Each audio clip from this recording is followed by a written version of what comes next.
కోవూరుకు చెందిన దేవిరెడ్డి సురేష్ రెడ్డి ఏదైనా కారణంతో ఎక్కడైనా అనాథలు మృతి చెందితే తానున్నానంటూ వారి దహన సంస్కారాలు చేస్తున్నారు. కొన్ని సంవత్సరాలుగా సాలుచింతల పరిసర ప్రాంతాల్లో భిక్షాటన చేస్తూ జీవనం సాగిస్తున్న ఓ వ్యక్తి శనివారం ఉదయం మృతి చెందాడు. సాలుచింతల పెట్రోల్ బంకు సమీపంలో వ్యక్తి మృతి చెందాడన్న సమాచారం పోలీసుల ద్వారా తెలుసుకున్న వెంటనే దేవిరెడ్డి సురేష్ రెడ్డి ఆ మృతదేహం వద్దకు చేరుకున్నారు. కోవూరు కైలాసభూమి సిబ్బందితో కలిసి అనాథగా ఉన్న ఆ భిక్షాటన చేసే వ్యక్తికి అన్నీ తానే దహన సంస్కారాలు చేశారు. జీవితం చివరి అంకంలో ఎవరిని అనాథలుగా పంపకూడదని దేవిరెడ్డి సురేష్ రెడ్డి అంటున్నారు. ఇప్పటి వరకు 35 మంది అనాథలకు దహన సంస్కారాలు నిర్వహించిన దేవిరెడ్డి సురేష్ రెడ్డి మానవత్వం చాటుకుంటున్నారు. అనాథలకు సేవ చెయ్యడం ఏనాటి బంధమో అయి ఉంటుందని, ఇలాంటి బంధాలు ఏర్పరిచిన నా కన్న తల్లిదండ్రులకు పరమశివునికి దేవిరెడ్డి సురేష్ రెడ్డి పాదాభివందనాలు తెలియజేస్తున్నారు.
నారాయణ మాతృసేవా పథకం అమ్మతనానికి కమ్మనైన పథకం. సుమారు 1500 విలువగల నారాయణ బీబీ హెల్త్ కిట్ ఉచితం.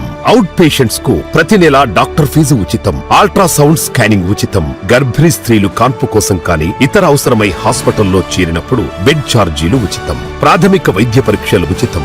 మందులు ఉచితం. బ్లడ్ బ్యాంక్ నందు అవసరమైన వారికి రక్తం ఉచితం.